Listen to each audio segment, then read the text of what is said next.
Hey, this is Lon with Single Track Skills. I want to give a story behind some crashes. All right, so this helmet right here, full face, a lot of ventilation, good trail helmet. I actually just misjudged riding at a pretty good speed between some trees, and the trees were pretty wide apart, but I just made a miscalculation as a rider and hit my handlebar on one of those trees, and it threw me off the bike, catapulted me, and I literally landed on my forehead and on this. If I hadn't had this face protection on, I fear that I may be in a nursing home right now having somebody change my diapers. So this guy saved my life. I'll give more details on it later.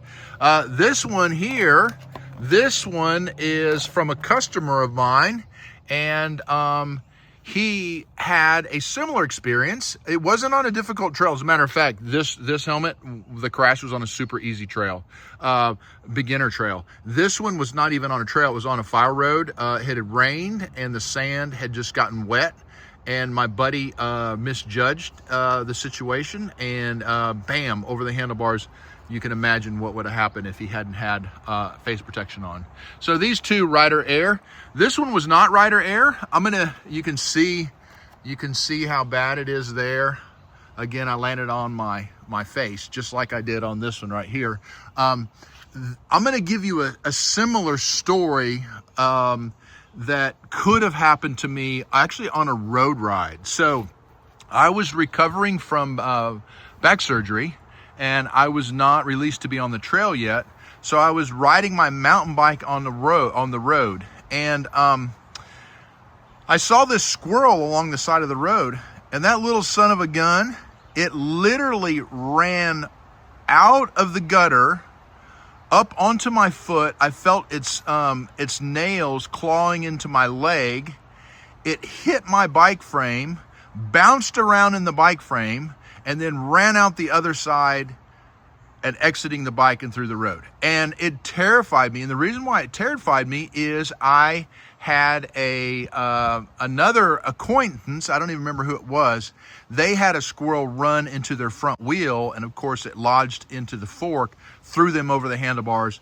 And so my point is, you never know when you're gonna go down because of Rider Air, which were these, or because of an experience of what I just talked about with that squirrel that you could never even imagine.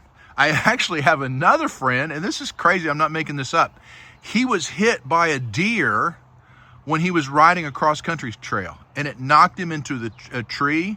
He had a compound fracture of his arm. The deer just ran across the trail and nailed him. It was a buck.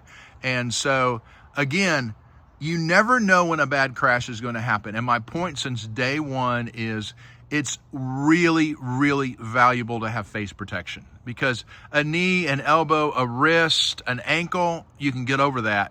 But anything with head and neck, facial trauma, it's a lot more serious of an issue. So one of the things I tell my class is, don't buy a helmet like this for riding trail in the heat where there's a high heat index. You may not die from a facial injury, but you may die from a heat stroke. So that's the point with these guys here. They have a lot of ventilation, and I'm going to show you the helmet that I use the most often for trail rides. And this is the helmet that I use most frequently for trail rides where I live, where it's pretty hot and humid a lot of the time of the year. Lots of ventilation, some face protection in case any of those things I just talked about happen, or others that I can't even think about. Use this in the summer, spring, and fall. This guy here, it's got more protection, and I love it. I use this in the winter whenever I'm trying to stay a little bit warmer, and I'm pedaling. 7 IDP, they've been a really great company. And I will also use this on lift serve stuff when it's super, super hot with the ventilation. Now, anytime you have any ventilation, you are opening up the opportunity for a stick or something to go through there in a crash and give you brain damage. So there's always a risk, no matter what helmet you wear, Another buddy of mine, he crashed and a rock basically impaled into the helmet, and I had pictures of that. So if that rock would have went into the vent, it could have got into his head. So, you know, just keep that in mind. There's always a risk of, do you want to get too hot and have problems, health problems, or do you want something to go through the vents? I always think about that. And then of course, this last guy here is what I use for full downhill. And I try to use that as much as possible. No brainer in the winter when it's cold and I'm on the I'm on the shuttle truck, or in the summer when I'm out west and it's not so humid, I'll wear that.